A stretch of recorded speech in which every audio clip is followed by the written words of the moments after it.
La famille Soul Stories. On a une histoire d'amour douce et à couper le souffle pour vous aujourd'hui. Plongeons-nous directement dedans. Ce jour-là, Seattle portait un manteau gris argenté, la pluie constante tapant un rythme régulier contre les parois de verre transparentes de Hale Robotics. De l'extérieur, le gratte-ciel ressemblait à un bloc froid d'acier et de verre, tout comme l'homme qui se cachait derrière. Ethan Hale. Au dernier étage, à l'intérieur d'un bureau entièrement vitré, Ethan se tenait immobile, les mains dans les poches, observant la foule en bas à travers le rideau de pluie. Il était grand, avec de larges épaules, son dos aussi droit qu'une règle, mais ce qui attirait l'attention de tous était la cicatrice argentée et nette qui partait de sa tempe gauche et descendait jusqu'à sa mâchoire. Elle se détachait sur sa peau bronzée comme un coup de couteau du destin. L'incendie du laboratoire, il y a 15 ans, lui avait laissé cette blessure. Depuis, Ethan avait changé, non seulement en apparence, mais aussi dans sa façon de traiter le monde.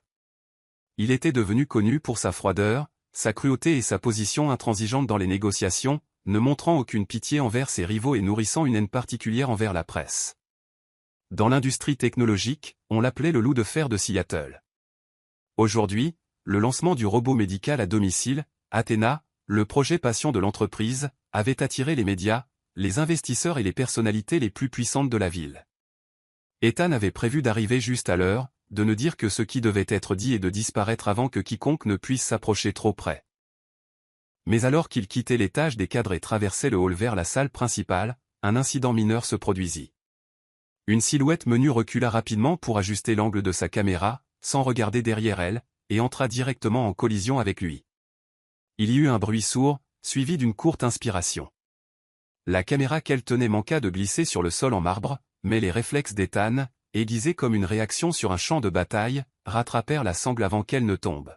« Oh, je suis désolé. » Sa voix était basse et chaleureuse, pressée, mais pas paniquée. Ethan était habitué à ces collisions. Généralement, en quelques secondes, il voyait les regards se poser sur sa cicatrice, suivis d'un malaise ou d'une attitude évasive. Mais cette fois, cela ne se produisit pas. La femme, Sienna Brox, le regarda droit dans les yeux. Sans broncher, sans curiosité excessive et sans la moindre trace de pitié. Son regard était calme, immobile comme un lac, comme si la cicatrice n'était qu'une petite partie d'une histoire beaucoup plus vaste. « Merci d'avoir rattrapé ma caméra », dit-elle avec un léger sourire, son souffle portant encore le froid de la pluie extérieure. Ethan jeta un coup d'œil à l'appareil. Canon 5D. Ce modèle est sorti il y a un moment. Mais il est solide, et plus important encore, il me convient. Sa voix était ferme et concise. Puis elle se décala pour lui laisser la place de passer. Il ne dit rien de plus, se contenta d'un bref hochement de tête et continua son chemin. Pourtant, à ce moment-là, quelque chose d'étrange se produisit. Lui, un homme qui ne se souciait jamais des étrangers, sentit l'envie de se retourner. Sur scène, Ethan apparut dans un costume noir impeccablement taillé, les lumières scintillant sur la cicatrice de son visage, lui donnant un air à la fois imposant et dangereux. Il parla d'Athéna d'une voix grave et régulière, chaque mot ressemblant à un ordre exécutif. La salle était silencieuse quand il parlait. Les gens écoutaient, non par affection, mais parce que sa présence ne laissait aucune place à la distraction. Dans un coin de la salle, Sienna l'observait à travers son objectif. Elle remarqua que l'expression d'Ethan ne changeait vraiment que lorsqu'il parlait de la capacité d'Athéna à s'occuper des patients âgés à domicile. Sa voix perdait alors de son tranchant, de sa froideur, comme si quelque chose d'enfoui avait glissé au-delà de son armure. La cérémonie se termina et la foule se dirigea vers l'espace de réception. Ethan se glissa vers une sortie latérale pour partir, mais avant de s'engager pleinement dans le couloir, il aperçut Sienna, seule sur un petit balcon, photographiant la pluie au-dessus d'Elliott Bay. « Cet angle va mouiller votre appareil photo, » dit-il, sa voix basse mais claire. Sienna se retourna, ses yeux brillants sous la lumière dorée. Mais il captura l'âme de Seattle. Vous savez, sous cette pluie, la ville se reflète sur l'eau comme une autre version d'elle-même, plus belle et plus fragile. Ethan resta silencieux, la regardant simplement. Ces mots ne ressemblaient en rien aux conversations creuses qu'il entendait habituellement lors des événements. Ethan Hale, il tendit la main. Sienna Brox. Elle la serra, pas trop fermement, mais avec une confiance suffisante pour qu'on la sente. Ravi de vous rencontrer. Le moment fut bref, mais en s'éloignant, Ethan sut que l'image de cette femme resterait dans son esprit. Non pas parce qu'elle était entrée accidentellement dans son monde, mais parce qu'elle n'avait pas eu peur de franchir la barrière de glace qu'il avait construite pendant tant d'années. 3 jours s'étaient écoulés depuis le lancement d'Athéna. La pluie de Seattle tombait toujours régulièrement, de fines couches de brume voilant la surface d'Elliott Bay. Dans son bureau au 40e étage de Hale Robotics, Ethan Hale était assis devant un grand écran, des lignes de code et des schémas de conception de robots défilant en colonne verticale sur un fond noir. Il venait de terminer une réunion en ligne épuisante de 3 heures avec l'équipe d'ingénieurs à Tokyo. Leur voix résonnait encore faiblement dans son esprit. D'habitude, dès qu'il fermait son ordinateur portable, sa concentration se déplaçait instantanément vers le projet suivant. Mais aujourd'hui, une image ne cessait de s'immiscer entre ses pensées. Une femme avec un vieil appareil photo, des cheveux bruns foncés soigneusement attachés et un regard inébranlable. Sienna Brox. Il détestait ce sentiment, détestait laisser une étrangère occuper de l'espace dans son esprit. Pourtant, plus il essayait de la repousser, plus il se souvenait de ce moment sur le balcon, du son de la pluie se mêlant à ses mots sur une autre version de la ville. Étrangement, ce n'était pas le genre de phrase qu'il attendait d'une journaliste.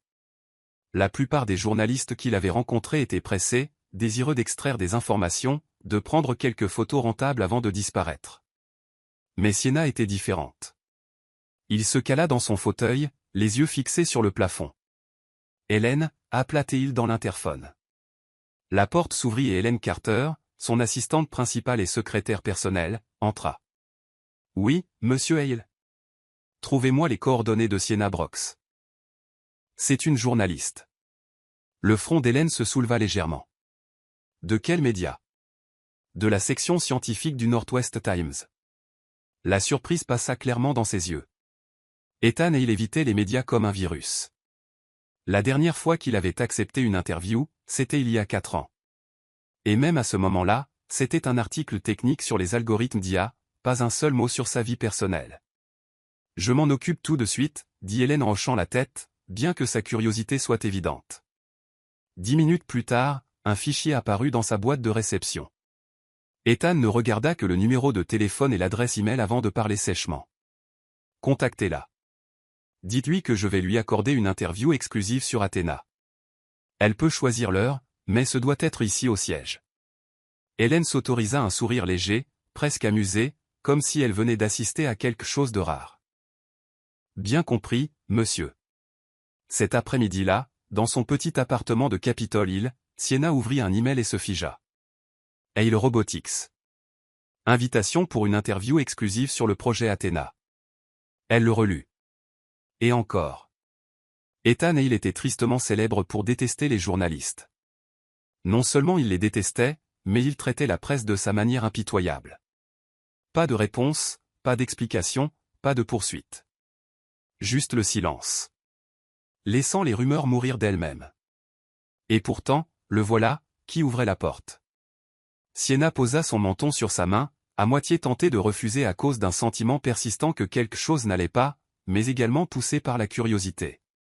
Elle avait vu le changement dans ses yeux lorsqu'il parlait d'Athéna, et elle voulait savoir ce qui se cachait derrière cette froide armure. Elle tapa une courte réponse. « J'accepte. Vendredi matin, 9 heures. Veuillez confirmer. » Ce matin-là, la pluie était une fine brume, presque comme de la poussière dans l'air. En entrant dans le hall de Hale Robotics, Sienna eut l'impression d'entrer dans un autre monde. Des murs de verre imposants, des sols en pierre noire polie, des groupes d'employés en costume ou en blouse de laboratoire blanche se déplaçant rapidement comme des flux de données vivants. Hélène la rencontra à la réception et la conduisit à un ascenseur privé jusqu'au 40e étage. « Monsieur, il n'accorde pas souvent d'interview », remarqua Hélène pendant que l'ascenseur montait.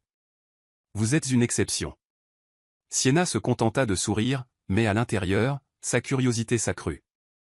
Les portes s'ouvrirent sur un espace inondé de lumière naturelle. Le bureau d'Ethan était d'une sévérité minimaliste. Un bureau en noyer, des étagères remplies de manuels techniques et de quelques prototypes de robots, pas de fleurs, pas de tableaux, rien de superflu. Ethan se tenait près de la fenêtre, le dos tourné. Au bruit des pas, il se retourna. Son costume gris anthracite lui allait parfaitement. La cravate bleu foncé captait la lumière qui rendait la cicatrice sur son visage plus définie. « Mademoiselle Brox », il fit un léger hochement de tête. « Je vous en prie, Asseyez-vous. Sienna s'assit, allumant son enregistreur et ouvrant son carnet de notes. Merci de m'accorder de votre temps. J'ai 45 minutes, dit-il, sa voix profonde, claire et entièrement dénuée de conversation superficielle. Au début, la conversation ressemblait plus à un exposé technique. Ethan répondait avec une précision concise, jusqu'aux chiffres exacts. Le calendrier de recherche d'Athena, le nombre de prototypes, les algorithmes d'IA traitant les données médicales et les paramètres de sécurité du bras robotique. Pas une seule phrase ne s'éloignait du travail. Sienna attendit qu'il termine avant de demander « Pourquoi ce projet est-il si important pour vous ?» Ethan marqua une pause, son regard clignotant brièvement. « Parce qu'il est utile. » « Mais des dizaines d'autres projets sont utiles, » contre-attaqua Sienna, son ton doux, mais inflexible. « Je veux savoir la raison pour laquelle vous avez choisi de mettre Athéna en avant en premier. » Il resta silencieux pendant quelques secondes, puis se redressa. La plupart des technologies médicales sont aujourd'hui concentrées dans les grands hôpitaux, mais les patients, surtout les personnes âgées, ne peuvent pas toujours se déplacer. Athéna est un moyen de leur apporter des soins avant qu'il ne soit trop tard. Son ton s'était légèrement adouci. Sienna le remarqua et insista. C'est une vision, pas seulement un produit. Voulez-vous qu'Athéna change la façon dont nous pensons aux soins de santé? Les yeux d'Ethan se verrouillèrent sur les siens. Pour la première fois, un sourire léger, presque imperceptible, apparut. Vous posez des questions comme quelqu'un qui a été ingénieur. Je veux juste comprendre la racine de l'idée, répondit Sienna, sachant qu'elle avait touché une partie de lui qu'il révélait rarement. Dans les minutes qui suivirent, la conversation passa des spécifications techniques à la philosophie créative, à la responsabilité de ceux qui créent la technologie, à la manière d'équilibrer l'innovation avec l'éthique, et à la conviction que les robots pouvaient libérer le temps des gens pour qu'ils puissent se le donner les uns aux autres. Ethan ne parlait plus comme s'il livrait un rapport. Il commença à raconter des histoires sur les patients du programme pilote, comme une femme âgée qui rayonnait de joie quand Athéna l'aidait à arroser ses plantes chaque matin. Sienna prenait des notes, mais ses yeux suivaient chaque changement subtil dans son expression. Le ton plus chaleureux de sa voix, le regard plus doux dans ses yeux, même la cicatrice semblant moins dure lorsqu'il parlait de choses qui comptaient vraiment. Lorsque l'horloge sonna 9h45, Ethan conclut, le temps est écoulé. Sienna ferma son carnet et éteignit l'enregistreur.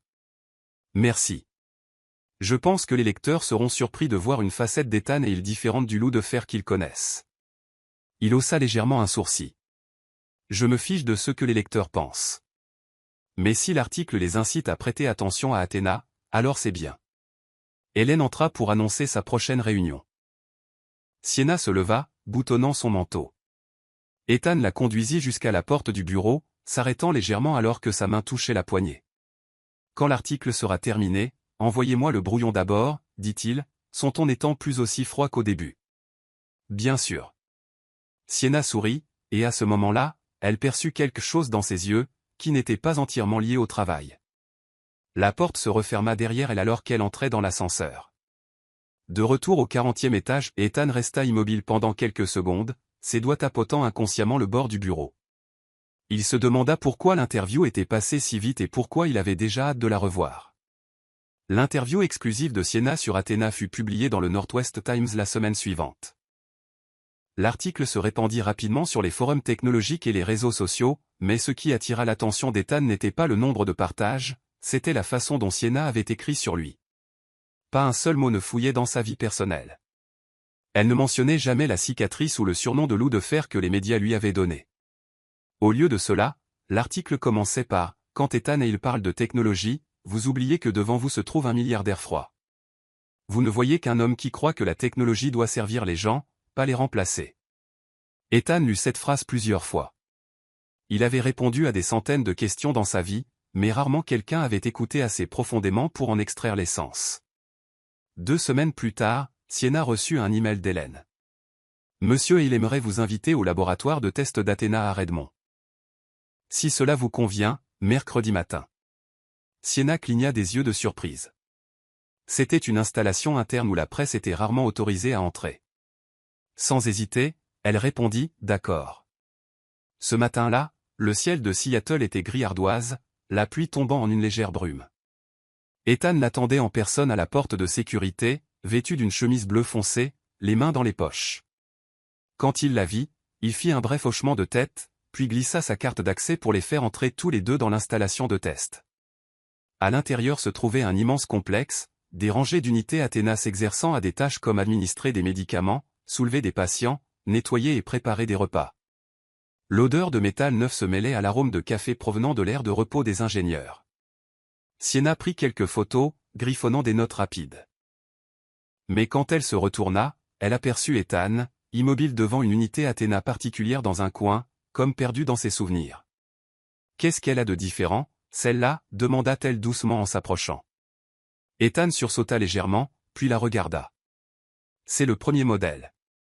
Je l'ai assemblé moi-même après l'incendie du laboratoire. » Sienna se tut, sentant la lourdeur dans son ton.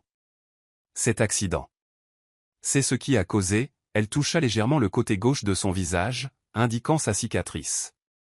Il hocha la tête, ses yeux quittant les siens pour se poser sur le robot. Il y a 15 ans, alors que j'étais encore un jeune ingénieur, j'étais obsédé par l'idée de créer un robot médical bon marché, durable et facile à utiliser. Notre laboratoire fonctionnait presque 24 heures sur 24.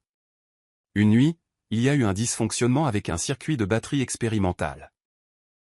J'étais responsable de l'inspection finale. Il prit une grande inspiration, sa main se serrant en un point. La batterie a explosé. Le feu s'est propagé à travers les produits chimiques. J'étais le plus proche, et je n'ai pas pu faire sortir l'un de mes collègues à temps. La dernière phrase resta suspendue dans l'air comme un couteau. Sienna sentit sa gorge se serrer. « Je suis tellement désolé. » Ethan secoua légèrement la tête. « À partir de ce jour-là, j'ai compris une chose. Mes erreurs pourraient tuer des gens. Cette cicatrice est un rappel que je n'ai pas le droit d'en faire. J'ai commencé à tout durcir. Chaque processus de test. Chaque accord commercial. Les gens m'appellent froid, impitoyable, et peut-être qu'ils ont raison, mais je préfère qu'on m'appelle ainsi plutôt que de revivre cette nuit-là. » Sa voix avait baissé, dépouillée du tranchant qu'elle avait entendu auparavant, remplacée par une tonalité rugueuse alourdie par des années de silence. Ethan, Sienna hésita, puis demanda doucement, « N'avez-vous jamais pensé que garder vos distances avec tout le monde est aussi une façon de vous punir ?» Il leva les yeux, son regard la transperçant, non pas avec colère, mais avec surprise. « Vous posez généralement des questions comme ça aux gens. Seulement à ceux qui, à mon avis, valent la peine d'être connus, » répondit Sienna, à moitié taquine, à moitié sérieuse. Le coin de la bouche d'Ethan tressaillit, comme s'il se retenait de sourire. « Vous avez raison. Peut-être que je me suis enfermé. Mais, avec Athéna, j'essaie d'ouvrir une autre porte. » Ils restèrent silencieux. Les seuls sons étaient le vrombissement des moteurs de robots et le léger cliquetis des claviers des ingénieurs lointains. Au moment où ils quittèrent le laboratoire, la pluie avait diminué. Ethan raccompagna Sienna jusqu'au parking. Elle se tenait à côté de sa vieille voiture à haillons argentés, se tournant vers lui. « Merci d'avoir partagé aujourd'hui. Je sais que ce n'est pas facile d'en parler. » Ethan l'étudia un instant, ses yeux pesant quelque chose, puis il hocha la tête. « Je n'avais pas l'intention de le faire, mais je me suis dit que vous n'en feriez pas un gros titre. » « Vous avez bien deviné, » sourit faiblement Sienna. « Toutes les histoires ne doivent pas être rendues publiques. » Une brise apporta l'odeur de l'eau salée et de la résine humide de pin de la forêt voisine. Ethan réalisa que cela faisait longtemps qu'il n'avait pas eu une conversation qui le laissait se sentir plus léger, au lieu d'être vidé. Elle ouvrit la porte de sa voiture, puis marqua une pause. « Si jamais vous voulez raconter la suite, je serai là pour écouter. Pas pour un article, juste parce que je veux vous comprendre. » Ethan ne répondit pas tout de suite. Leurs yeux se tinrent pendant quelques secondes, assez longtemps pour que Sienna voie qu'il y avait quelque chose qu'il voulait dire, mais n'était pas prêt à le faire. « Je m'en souviendrai, » dit-il finalement, sa voix basse et profonde. Elle hocha la tête, se glissa dans sa voiture et partit, le laissant debout sur le parking assombri par la pluie. Ethan se retourna vers le bâtiment, c'est pas plus lent qu'auparavant. Dans son esprit, ces mots, « je veux vous comprendre », résonnaient comme un fil invisible jeté, qui s'était enroulé autour de l'armure d'acier qu'il portait depuis si longtemps. Et il savait que s'il se laissait tirer, il serait difficile de revenir en arrière. Cette semaine-là, la pluie sembla infinie à Seattle. De lourds nuages pendaient sur la ville comme une couverture grise, baignant tout dans une lumière tamisée. de son bureau au 40e étage, Ethan et il se tenaient, une épaule appuyée contre le mur de verre, regardant les filets de pluie des vallées, reflétant la lueur des lumières de l'autoroute en contrebas. Il n'était pas du genre à laisser les émotions dicter son emploi du temps. Pourtant, depuis sa visite au laboratoire avec Sienna, il s'était surpris à faire quelque chose de rare. À 3 reprises, il avait pris son téléphone pour l'appeler, pour le reposer aussitôt. Finalement, il choisit la voie la plus sûre, inventant une raison liée au travail. « Hélène, dit-il lorsque son assistante entra, contactez Sienna Brox. Dites-lui que j'aimerais des images à jour et un article de suivi sur Athéna pendant la phase d'essai élargie. » Hélène le regarda, le coin de sa bouche se courbant comme si elle comprenait plus que ce que ses mots ne révélaient. « Oui, monsieur, je vais arranger ça. » 3 jours plus tard, Sienna arriva au siège de Hale Robotics, cette fois dans un manteau de laine marine et une écharpe en tricot beige. Des gouttes de pluie parsemaient ses cheveux, et lorsqu'elle enleva l'écharpe, son visage sembla briller sous les lumières dorées du hall. Ethan la salua d'un bref hochement de tête. L'étage de test a été élargi pour inclure une aile de soins de réadaptation. Je pense que cela ajoutera plus de profondeur à l'article. Je le pense aussi, répondit Sienna, cherchant sa caméra dans son sac. Et merci de me laisser prendre plus de photos. Ils marchèrent le long du couloir menant à la nouvelle zone de test. Ici, les unités Athéna étaient programmées pour assister les patients après une opération, les aidant dans les exercices de mobilité, livrant des équipements, et même ajustant les chaises et les lits. Sienna photographiait calmement chaque tâche, griffonnant des notes avec soin. Ethan restait à proximité, sans intervenir, se contentant d'observer.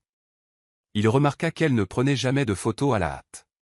Chaque cliché semblait calculé pour raconter une histoire, non pas seulement sur les patients ou la technologie, mais parfois sur lui. Dans les semaines qui suivirent, les raisons de collaboration se multiplièrent. Un après-midi, Ethan lui envoya un email. Il y a une nouvelle maison modèle à photographier pour le projet de robotique domestique.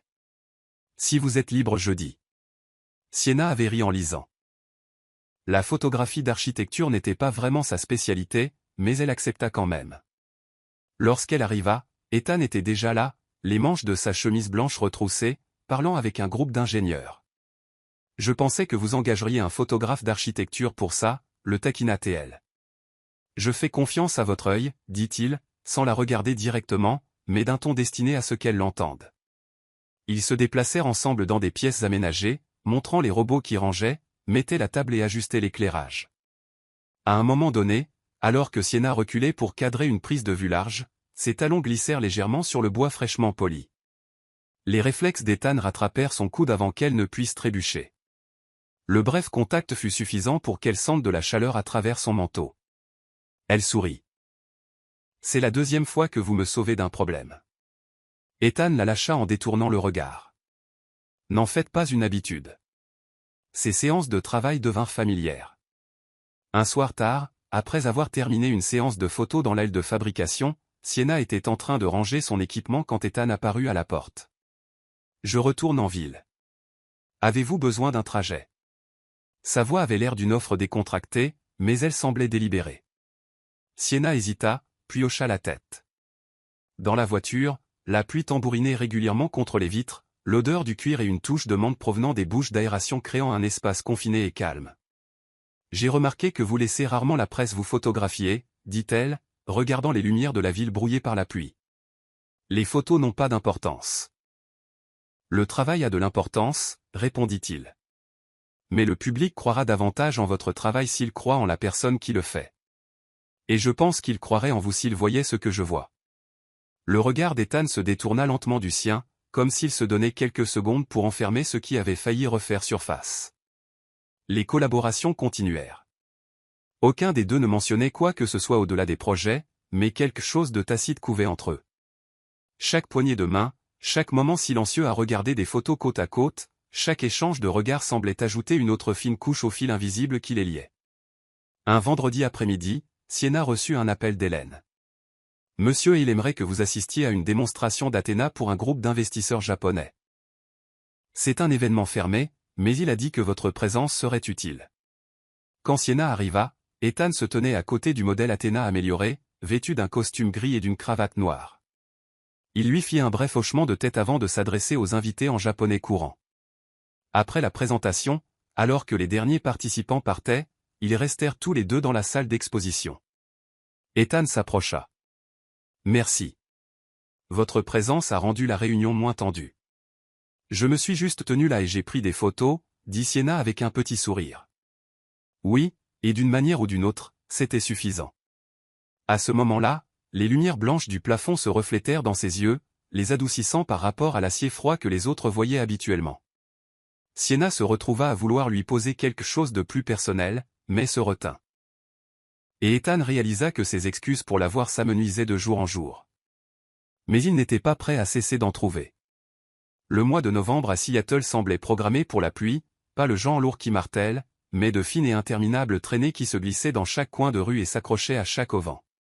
Cet après-midi-là, Sienna venait de terminer de photographier un projet pilote d'Athéna dans une maison de retraite. Au moment où elle sortit, le ciel était devenu d'un gris terne et le vent portait le souffle humide de la baie.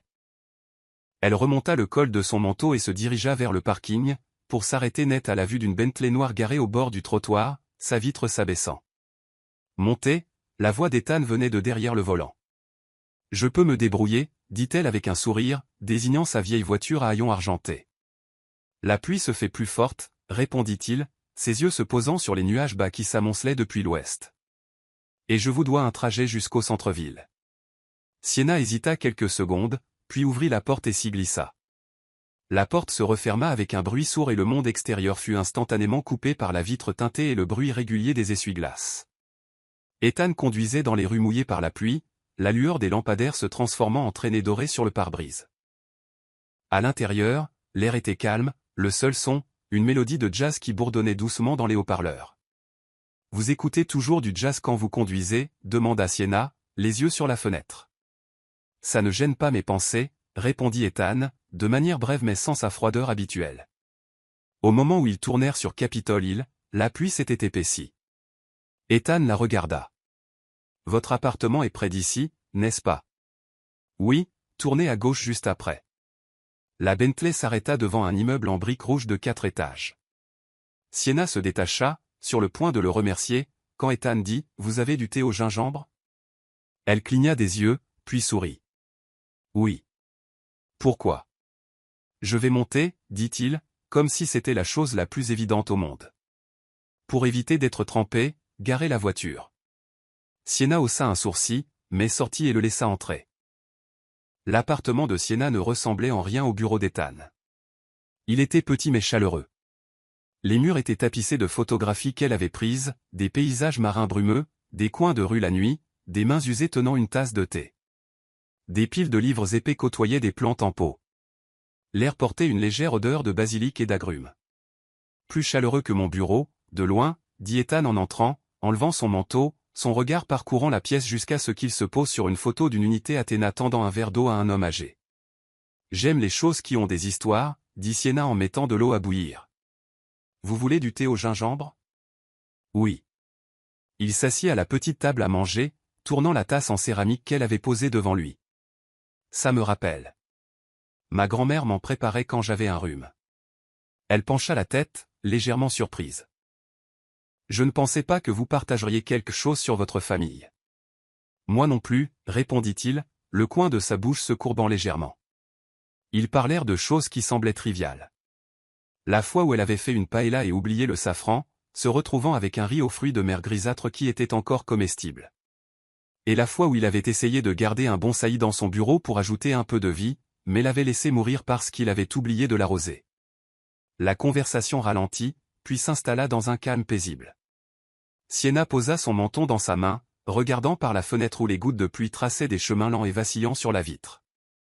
Ethan resta silencieux pendant plusieurs secondes, son regard n'étant plus tendu. « Est-ce que vous en avez marre de devoir être celui qui contrôle tout ?» demanda-t-elle doucement. Il leva les yeux, rencontrant son regard. Fatigué, mais si je lâche, quelque chose s'effondrera. Ou peut-être que vous pensez juste que ça va s'effondrer, dit-elle, sa voix douce, mais s'enfonçant dans l'espace exact qu'il gardait protégé. Ethan ne répondit pas tout de suite. Ils restèrent assis, les yeux verrouillés, le rythme de la pluie remplissant la pause. Il réalisa que sa main s'était serrée autour de la tasse, comme pour s'ancrer. Quand Ethan se leva finalement pour partir, il s'attarda à la porte, sa main posée sur la poignée pendant un moment. Merci pour le thé, sa voix plus basse, portant une trace de quelque chose qui était réticent à partir. Merci pour le trajet, répondit Sienna avec un petit sourire. Il hocha la tête, s'avançant dans le couloir. Mais alors que la porte se refermait derrière lui, tous deux sentirent que quelque chose avait changé, pas grand-chose, mais assez pour les faire attendre avec impatience leur prochaine rencontre. Ce matin-là, un ciel de plomb enveloppait Seattle, comme si quelqu'un saupoudrait tranquillement de la brume sur la ville. Sienna se réveilla plus tôt que d'habitude.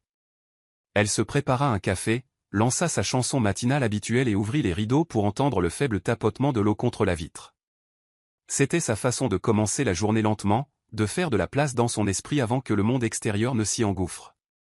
Son téléphone vibra sur la table, une série de notifications pour de nouveaux emails et messages. Elle sirota son café, ouvrit sa boîte de réception, et la première chose qui la frappa fut un lien d'un collègue, accompagné de seulement 2 mots. « Ça va ?» Le titre la regardait fixement comme une lame. Journaliste proche d'Ethan Hale. Journalisme ou espionnage d'entreprise. En dessous, il y avait une photo d'elle à côté d'Ethan lors de la démonstration à huis clos de la semaine dernière.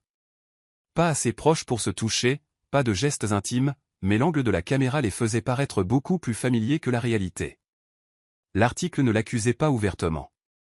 Il se cachait derrière des questions neutres pour insinuer, a-t-elle bénéficié d'un accès inhabituel? Les articles élogieux sur Hale Robotics sont-ils de la publicité déguisée?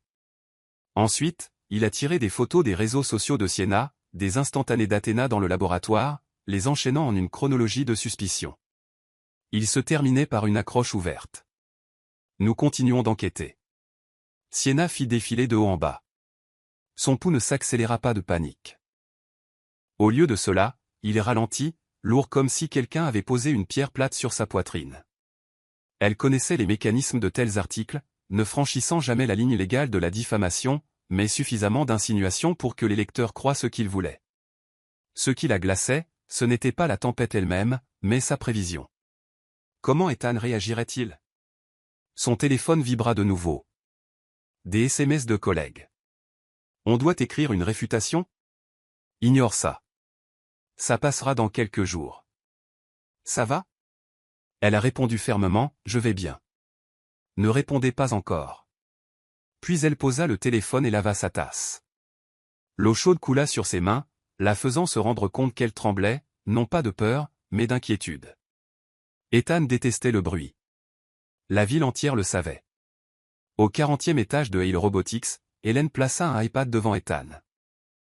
Mauvaise nouvelle, monsieur.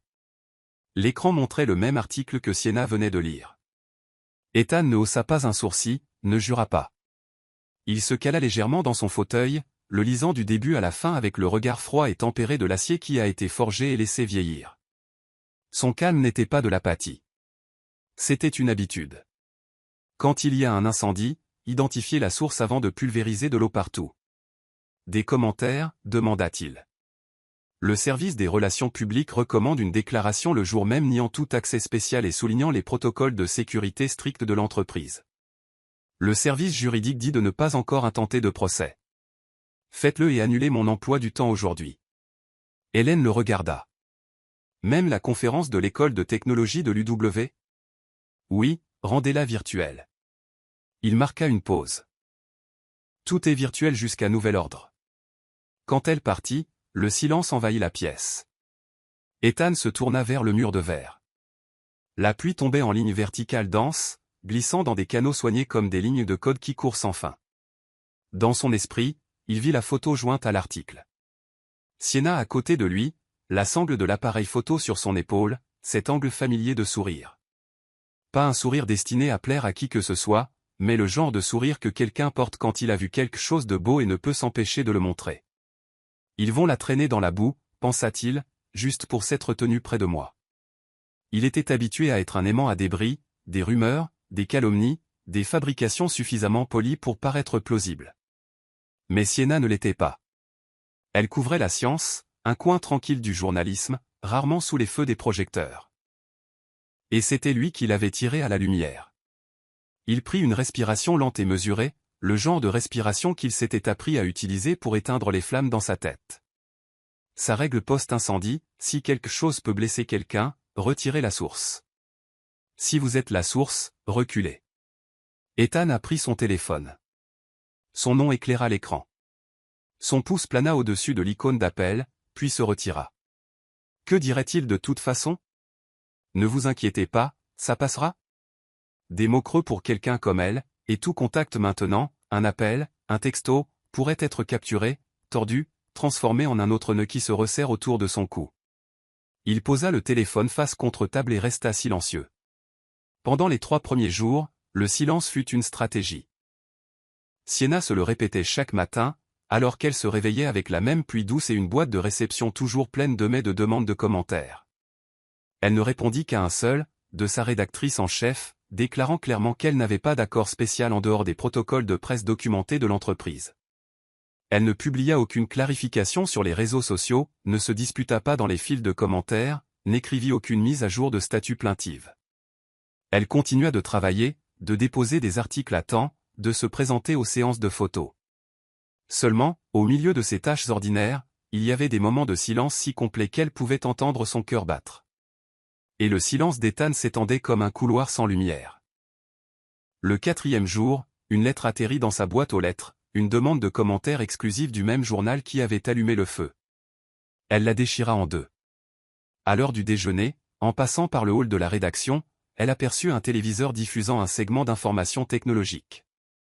Un commentateur souriait de façon suffisante, bien sûr, nous n'affirmons rien, mais il est intéressant de voir quelqu'un d'aussi privé qu'Ethan et il enfreindre ses propres règles. Le présentateur hocha la tête. Oui, peut-être n'est-ce qu'une nouvelle stratégie de communication. Sienna a poussé les portes sous la pluie, les gouttes éclaboussant son visage comme un rappel. Respirez. Elle respira. Et dans sa poche, son téléphone resta silencieux. Au 7e jour, la piqûre avait changé de texture. Ce n'était plus le goût âpre de l'injustice, mais la lourdeur humide et collante de quelque chose qui ne voulait pas sécher. Elle voulait croire qu'Ethan la protégeait en évitant tout contact. Mais une autre voix murmurait, ou bien se retire-t-il dans son endroit le plus sûr, sa coquille de contrôle? Cet après-midi-là, elle apporta son appareil photo à un atelier de réparation en qui elle avait confiance. Le vieux technicien passa des doigts experts le long du corps de l'appareil. Toujours aussi solide que le jour où vous l'avez acheté, dit-il avec un sourire, puis il baissa la voix. Beaucoup de bruit en ligne, hein? Ne laissez pas ça vous faire changer de prise en main. Un appareil photo qui vous va comme un gant, c'est comme une personne qui va bien à votre cœur. Une fois que vous changez, il est difficile de retrouver la sensation. Elle le remercia. Dehors, une soudaine averse balaya la rue. Elle se tint sous le vent, regardant les gens se précipiter pour s'abriter. Pendant un instant fugace, le visage d'Ethan apparut sous la pluie. Sérieux, le dos droit, les yeux gris gardant leur distance avec le monde. Elle tendit la main, attrapant une seule goutte dans sa paume. Je n'ai pas besoin que vous teniez tout le ciel. J'ai besoin que vous ne disparaissiez pas. 2 semaines entières. Ce matin-là, la pluie s'était arrêtée, laissant un ciel de la couleur de l'argent rayé. Sienna travaillait à domicile. Son ordinateur portable ouvert sur ses notes d'interview lorsqu'on sonna à la porte. Elle leva les yeux, s'arrêtant en plein mouvement. À travers le judas, des yeux gris indéniables la fixèrent. Ses cheveux étaient humides, son manteau sombre trempé par endroits, comme s'il avait marché à travers la moitié de la ville. Elle ouvrit la porte. L'air frais et humide s'engouffra. Ethan, sa voix baissa instinctivement, se stabilisant. Je vous dois des excuses, dit-il, d'une voix basse et sans détour. Elle s'écarta pour le laisser entrer.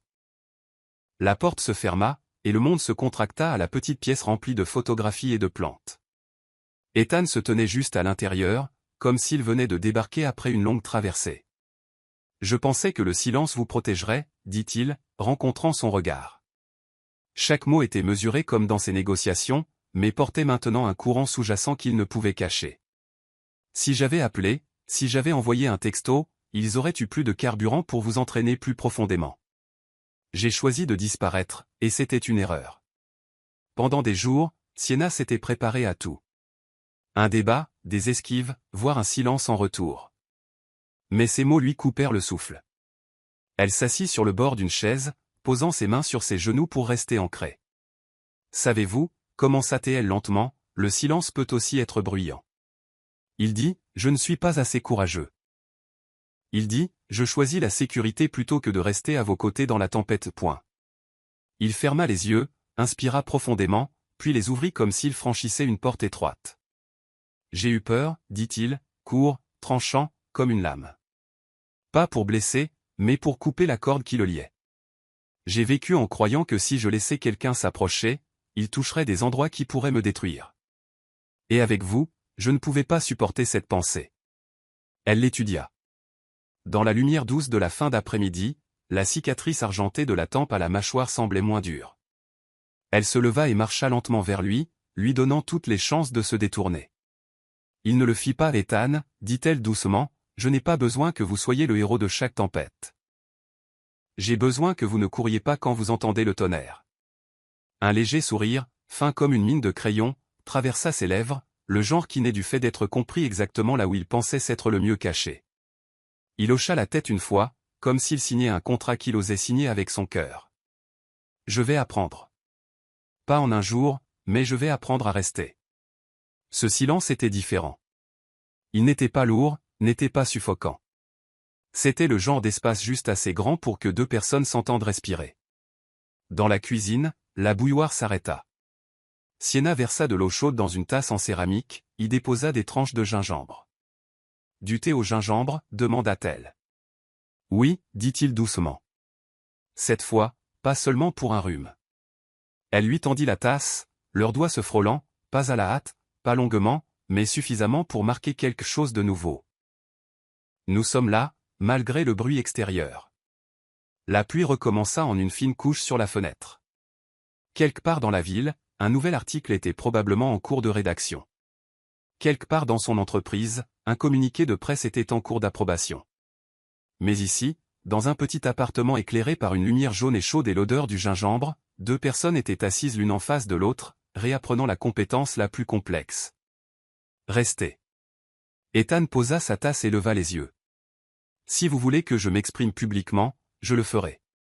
Je parlerai du processus, de votre professionnalisme et du respect que j'ai pour votre travail. J'encaisserai chaque coup.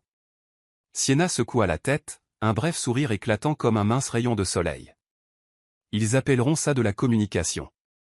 Laissez-moi gérer ma partie. Ne disparaissez plus.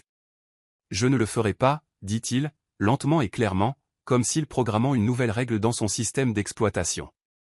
Dehors, la pluie changea de rythme, ne tombant plus droit, mais balayait latéralement à travers la ville. Sienna regarda par la fenêtre, où la vitre reflétait une version plus petite deux silhouettes côte à côte, encadrées par d'innombrables lignes d'eau. Et elle pensa, les tempêtes ne sont pas seulement ce qui tombe du ciel. Les tempêtes peuvent se lever quand quelqu'un commence à se sentir exposé. Mais c'est dans la tempête que l'on apprend qui restera immobile à vos côtés. Doucement, elle demanda, alors, on recommence ? Ethan hocha la tête. On recommence. Et cette fois, aucun des deux ne partit le premier. Vous suivez toujours l'histoire ? Si cette histoire vous a trouvé en dehors de Soul Stories, nous vous invitons à venir chez nous, là où chaque récit touchant commence par la vérité, l'espoir et le cœur. La confirmation d'Ethan arriva un lundi matin, conférence internationale de la technologie de Genève, la semaine prochaine. Vous venez avec moi. Pas de fleurs, pas d'émoji en forme de cœur, mais pour Sienna, c'était plus officiel que n'importe quel bouquet. Elle répondit oui. Et lorsque l'avion atterrit en Suisse, elle sut qu'elle était entrée dans un nouveau chapitre. Non pas des collaborations par excuse ou des rencontres fortuites, mais le fait d'être à ses côtés, ouvertement. Centre de conférence internationale de Genève.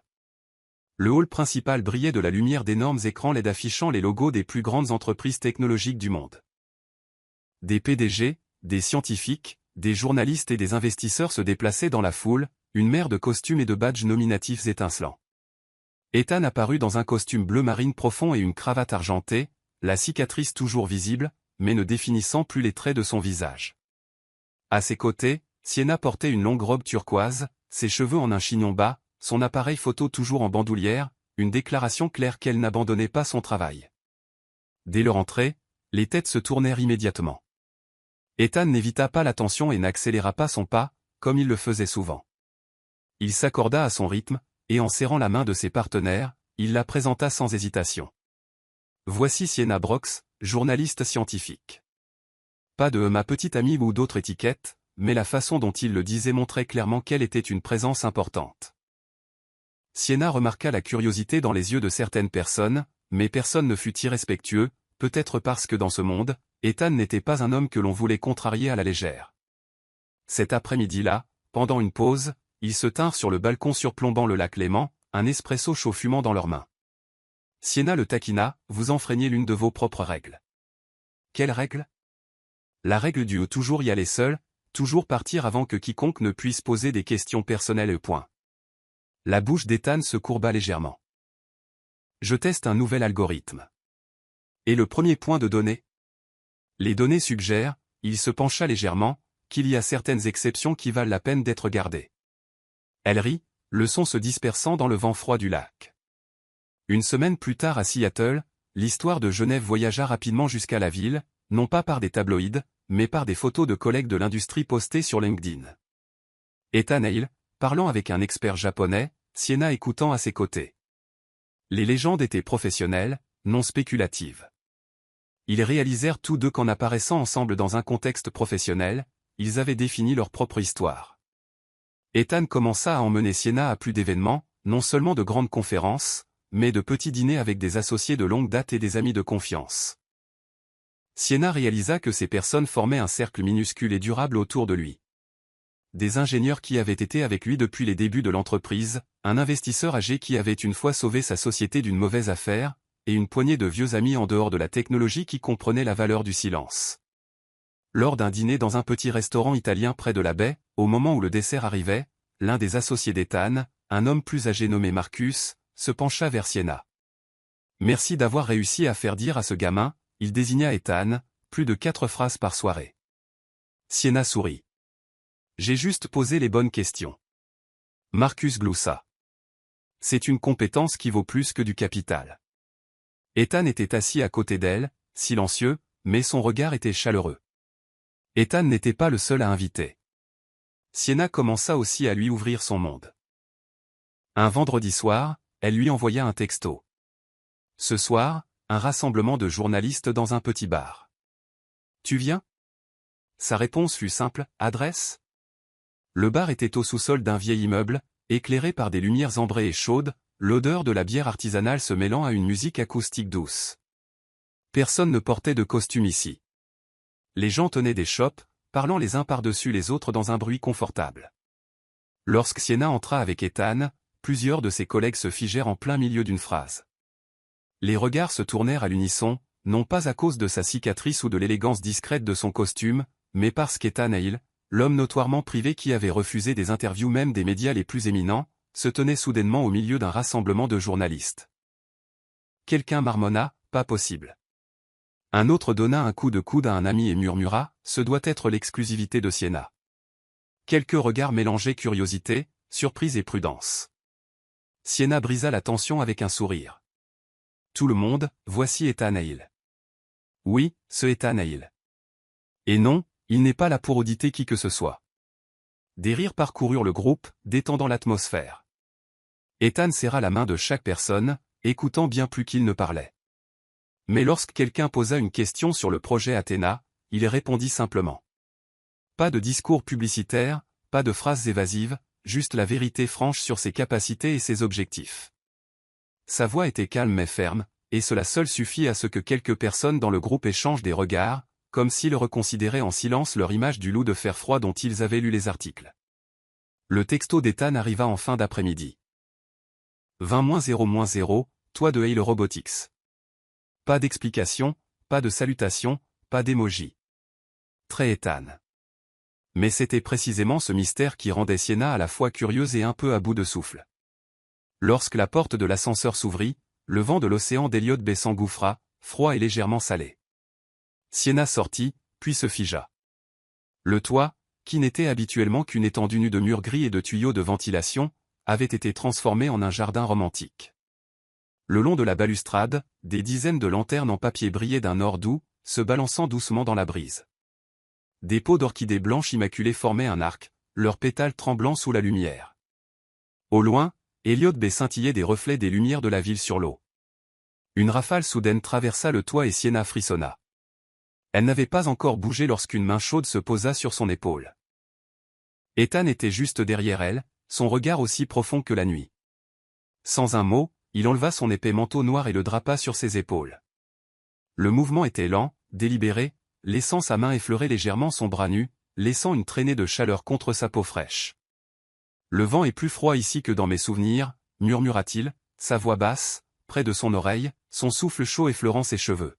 « Je ne veux pas que vous ayez froid, surtout ce soir. » Sienna se tourna vers lui, rencontrant ses yeux. Pendant un instant, elle oublia qu'elle se tenait en hauteur au-dessus de la ville. Tout ce qu'elle pouvait voir était le regard constant et intense dans ses yeux, assez puissant pour l'attirer plus près sans même le demander. « Des orchidées » demanda-t-elle, tendant la main pour toucher une fleur à proximité, comme si elle avait besoin de quelque chose pour se recentrer. Les lèvres d'Ethan se courbèrent légèrement, juste assez pour capter la lumière. « J'ai commencé à les cultiver pendant ma thérapie, après l'incendie. Mon médecin a dit que j'avais besoin de quelque chose qui me forcerait à être patient, quelque chose que je ne pouvais pas contrôler avec de l'argent ou de l'influence. Je ne pensais pas que c'était pour moi, mais il se rapprocha, son ombre tombant sur elle. J'avais tort. Parce que vous avez réussi, dit-elle doucement. Pas seulement ça, son regard tenait le sien, sans ciller. J'ai réalisé que vous êtes comme ces fleurs. Vous me donnez envie de rester, d'attendre, de m'occuper de quelque chose, pas pour le profit, pas pour la victoire, mais parce que vous valez la peine d'être protégé. Vous me donnez envie d'être un meilleur homme. Le cœur de Sienna tambourinait. Elle connaissait la réputation d'Ethan, froid, impitoyable en affaires, un stratège qui ne cédait jamais de terrain.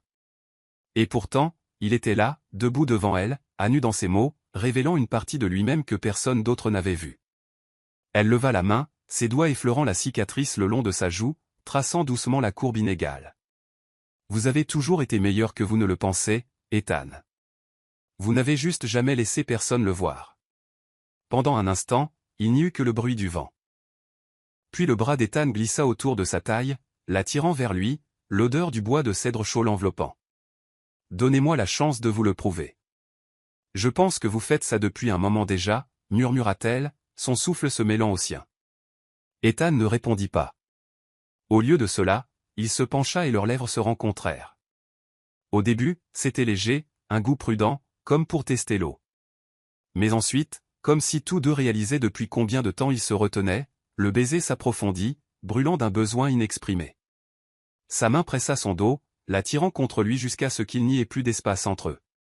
Les bras de Sienna s'enroulèrent autour de son cou. Elle sentit le battement fort et régulier de son cœur contre le sien. Le vent froid de la baie ne faisait que rendre sa chaleur plus ardente contre elle. Quand ils se séparèrent enfin, tous deux respiraient fort. Ethan posa son front contre le sien, sa voix rauque. « Ici, entre les lumières et les vagues, je ne partirai pas. » Sienna sourit, ses joues rougies sous la lueur des lanternes. « Et je ne vous laisserai aller nulle part. » Ils restèrent là, enlacés l'un contre l'autre, laissant la nuit de Seattle les envelopper, avec le doux parfum des orchidées et le bruit lointain des vagues se brisant sur le rivage. Le matin dans la banlieue de Seattle était enveloppé d'une fine couche de brume. Dans le jardin tranquille, la serre à orchidées brillait sous les premiers rayons de soleil comme un joyau clair. À l'intérieur, des centaines d'orchidées blanches, violettes et jaunes pâles étaient en pleine floraison, dégageant un parfum doux. Des guirlandes de petites lumières accrochées aux structures en acier se reflétaient dans les yeux des invités. Il s'agissait principalement des amis proches et des associés de confiance d'Ethan et Sienna. Il n'y avait ni journalistes, ni caméras pressantes, seulement la chaleur de gens qui leur souhaitaient sincèrement du bonheur. Ethan se tenait au bout de l'allée, vêtu d'un smoking noir parfaitement taillé. Les lignes nettes de son visage et la longue cicatrice sur sa joue gauche se détachaient dans la lumière. Cela l'avait autrefois rendu froid et inaccessible. Mais aujourd'hui, sous le regard de Sienna, cela portait une signification différente, une partie de l'homme qu'elle aimait. Lorsque la musique commença, Sienna apparut. Sa robe de mariée blanche épousait sa silhouette, le dos décolleté révélant une peau lisse. Ses cheveux étaient coiffés en un chignon doux orné de petites orchidées blanches.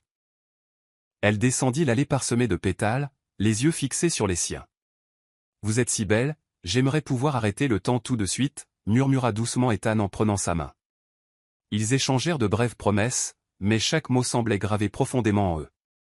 Tu me donnes envie d'être un homme meilleur et d'être quelqu'un dont tu peux être fier. Je promets de toujours être à tes côtés, non seulement les jours faciles, mais aussi les plus difficiles. Leur baiser s'attarda plus longtemps que l'étiquette de la cérémonie ne le permettait. Des applaudissements remplirent la serre alors que des pétales d'orchidée tombaient doucement sur son épaule. Ethan se pencha, murmurant à son oreille. Le voyage d'un mois commence aujourd'hui, Madame Hale. Ils arrivèrent à Tokyo. Pendant la journée, ils assistèrent à une conférence sur la technologie médicale où Ethan présenta Athena, un robot de soins à domicile. Sienna était assise au premier rang, les yeux pleins de fierté alors qu'elle le regardait répondre à chaque question difficile des experts japonais avec aisance. Après la présentation, ils visitèrent ensemble un institut de recherche en robotique. Sienna fut surprise quand Ethan, habituellement réservé devant la presse, la présenta fièrement aux ingénieurs comme ma femme, sa fierté étant évidente. Ce soir-là, Tokyo était drapé d'une légère pluie. Dès qu'ils furent de retour dans la chambre d'hôtel, Ethan posa son ordinateur portable de côté et la tira dans ses bras. « Je pensais à vous tout le temps que j'étais sur scène, » murmura-t-il, embrassant son épaule, sa voix rauque à la fois par l'épuisement et le désir. Le baiser s'approfondit, sa main glissant sur la police de son dos nu. Dehors, la pluie semblait tomber plus vite, s'accordant au rythme de leur cœur. Toute la nuit, ils oublièrent que l'horloge tournait. Ensuite, ils allèrent à Singapour. Ils assistèrent à une réunion avec des investisseurs et des startups dans le domaine médical. Avec son passé de journaliste, Sienna dirigea habilement les conversations, apaisant la tension dans la pièce. Après la réunion, un partenaire important murmura à l'oreille d'Ethan, « Votre femme est merveilleuse. Elle donne envie aux gens de vous écouter parler davantage. » Ce soir-là, ils se promenèrent sous les super arbres lumineux au Gardens by the Bay. Des lumières violettes, bleues et dorées se déversaient, créant des halos scintillants sur les cheveux de Sienna. Ethan drapa la veste de son costume sur ses épaules, l'enlaçant par derrière. « Je n'ai pas seulement besoin de vous dans ma vie. J'ai besoin de vous dans mon travail. Vous me faites voir le monde différemment. » Sienna tourna ses lèvres, rencontrant les siennes dans un doux baiser, rempli de promesses pour la longue nuit à venir. À Zurich, ils assistèrent à une exposition sur l'IA et les soins de santé. Ethan négocia un accord de collaboration tandis que Sienna se tenait à ses côtés, prenant des notes pour un article qu'elle prévoyait de publier à leur retour. Cette nuit-là, une forte neige tombait. Enlacés dans une couverture sur le balcon, ils regardaient le lac de Zurich scintiller sous les lumières. Ethan versa du vin rouge et lui tendit un verre. « Nous construirons un centre de recherche comme celui-ci à Seattle. » Mais il marqua une pause, ses yeux se verrouillant profondément sur les siens. « Sans vous, je ne le ferai pas. » Sienna posa son verre, enroulant ses bras autour de son cou. Leur baiser avait le goût de la neige, du vin et de toutes les nuits blanches qu'ils avaient partagées. Ils se tirèrent l'un l'autre à l'intérieur, laissant le monde dehors. Dans l'espace chaud, leurs souffles se mêlèrent, leurs mains se cherchant comme si c'était à la fois la première et la dernière fois. Leur travail et leur vie étaient désormais liés, aussi étroitement qu'ils se tenaient l'un l'autre cette nuit-là. Le matin à Zurich était saupoudré d'une neige aussi fine que du sucre en poudre. Depuis la fenêtre de la chambre d'hôtel, le lac de Zurich s'étendait dans un gris argenté, les toits des vieux bâtiments captant la première lumière du soleil d'hiver. Ethan était assis à la table, examinant quelques projets de contrat lorsqu'il entendit le doux clic de la porte de la salle de bain s'ouvrir. Sienna en sortit, enveloppée dans un peignoir blanc, ses cheveux encore humides. Son expression n'était pas exactement inquiète, mais il y avait une pointe d'hésitation qui le fit lever les yeux immédiatement. « Ethan. » Sa voix était à peine un souffle. « Je pense. Peut-être.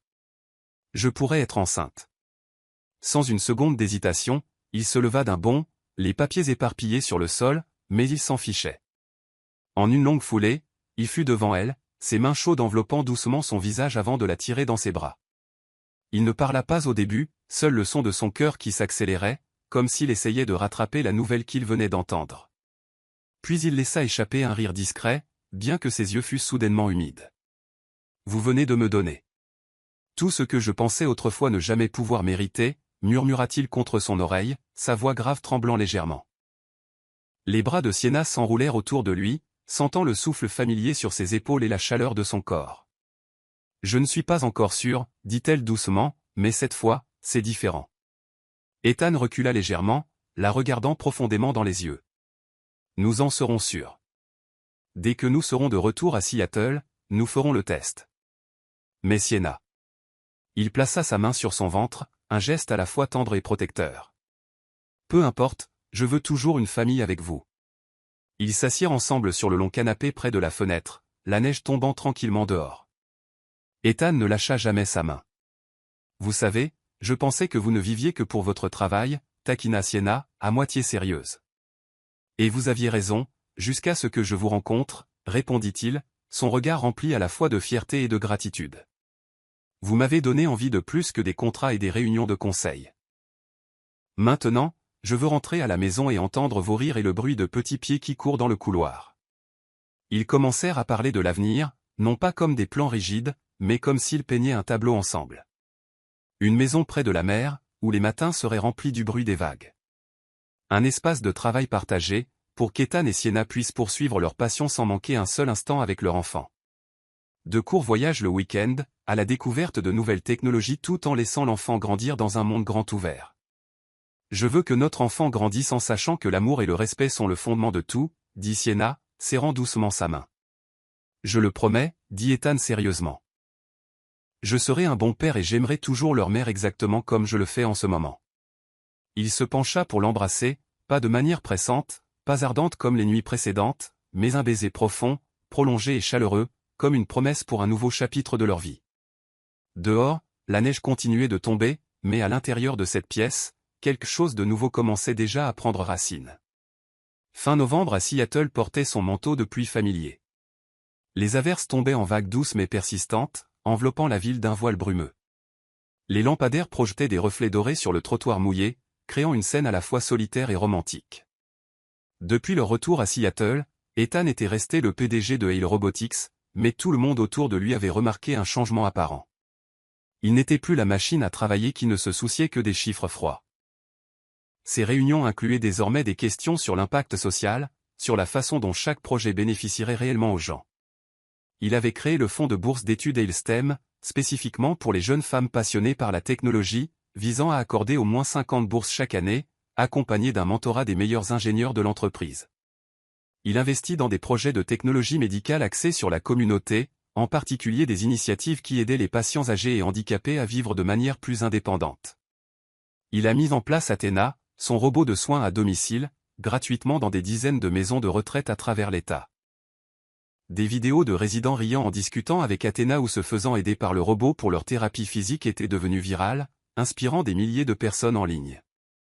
Ce qui surprit Ethan, c'est qu'il ne ressentait aucune perte lorsqu'il consacrait du temps et des ressources à des projets communautaires. Au contraire, chaque fois qu'il recevait une lettre manuscrite d'un résident âgé ou d'une écolière d'une ville éloignée, il ressentait une joie tranquille mais profonde, un sentiment qu'il pensait autrefois ne jamais connaître. Leur nouveau penthouse se trouvait au dernier étage d'un immeuble près du port, surplombant Elliott Bay. Chaque soir, alors que la ville s'enfonçait dans le bruit de la pluie et le fracas lointain des vagues, la lumière dorée et chaleureuse de leur maison brillait comme un phare de paix dans le ciel humide de Seattle. Ce soir n'était pas différent. Ethan venait de terminer une réunion en ligne avec son équipe d'ingénieurs à Tokyo. Il ferma son ordinateur portable, retroussa légèrement les manches de sa chemise et se dirigea vers la cuisine. Sur le comptoir, la bouilloire cliquait doucement. Il laissa tomber quelques bourgeons de thé au jasmin dans une théière en verre. De la vapeur s'élevait avec un parfum doux et délicat. Sienna était assise près de la fenêtre, enveloppée dans un cardigan crème, ses jambes repliées sur le canapé, les yeux fixés sur le rideau de pluie. La lumière de la lampe de lecture projetait un halo chaleureux autour d'elle, gravant cette image dans son esprit. Il s'approcha et posa le plateau de thé sur la petite table. « Thé chaud » dit-il, sa voix basse, mais imprégnée d'une tendresse qu'il ne pouvait cacher. Sienna se tourna pour lui sourire. Ethan versa le thé dans une tasse, s'assit à côté d'elle, une main offrant la tasse, l'autre reposant légèrement sur son ventre. « Comment vous sentez-vous aujourd'hui » demanda-t-il, ses yeux toujours sur l'endroit où sa main se trouvait. « Normal. »« Juste un peu plus somnolente que d'habitude » dit-elle avec un léger rire. Il resta silencieux pendant un moment, écoutant le clapotis de la pluie sur la vitre, puis parla lentement comme s'il avait peur de briser le moment. Il dit « Je pensais que je vivrais seul toute ma vie, non pas parce que je ne pouvais pas, mais parce que je ne croyais pas que quelqu'un m'accepterait tel que je suis. » Sienna serra sa main, son regard ferme. Mais vous aviez tort. Ethan hocha la tête, le coin de sa bouche se soulevant dans un sourire petit mais sincère. Oui, j'avais tort. Maintenant, je vous ai, et bientôt notre enfant. Je n'arrive toujours pas à croire à quel point j'ai de la chance. Pendant des années, chaque fois qu'Ethan se regardait dans le miroir, tout ce qu'il voyait était la longue cicatrice qui partait de son front gauche et descendait près de sa mâchoire, un rappel de l'incendie du laboratoire il y a des années. Combiné à sa nature réservée et distante, il était devenu le genre d'homme que la presse aimait qualifier d'impitoyable et d'inaccessible. Maintenant, bien que la cicatrice soit restée, il ne la voyait plus comme une marque laide à cacher. C'était une partie de l'histoire qui l'avait amené ici, à côté de la femme qu'il aimait, touchant la petite vie qui grandissait en elle jour après jour. Sienna se souvenait encore de la première fois où elle l'avait vu vraiment sourire, pas le sourire poli pour les partenaires commerciaux, mais le vrai qu'il affichait en lui racontant l'histoire d'une femme âgée dans une maison de retraite qui avait utilisé Athéna pour faire un appel vidéo à sa petite fille à l'autre bout du pays. Ce sourire avait effacé chaque étiquette dure que les médias lui avaient collée. Dehors, la pluie se mit à tomber plus fort, son rythme régulier était une bande-son parfaite pour la soirée. Ethan tendit la main, tirant Sienna plus près de lui pour que sa tête repose sur son épaule. « Vous savez, murmura-t-il, je ne peux pas promettre d'être un homme parfait, mais je promets d'être le mari et le père sur lequel vous et notre enfant pourrez toujours compter, qu'il fasse beau ou qu'il y ait des tempêtes. » Sienna ne répondit pas tout de suite. Elle pencha la tête, posant un doux baiser sur sa mâchoire, juste là où la cicatrice commençait. « Je n'ai pas besoin que vous soyez parfait. J'ai besoin de vous comme ça. » Ethan sentit sa gorge se serrer. Il la serra plus fort, laissant leur chaleur se mélanger. À ce moment-là, il sut qu'il avait parcouru un long chemin depuis l'homme froid et renfermé qu'il était autrefois. Il était entré dans une vie différente, une vie remplie d'amour, d'espoir et des jours qui les attendaient. Il n'était plus l'homme que personne ne voulait. Maintenant, il était un mari, bientôt un père, et surtout, un homme aimé sans condition.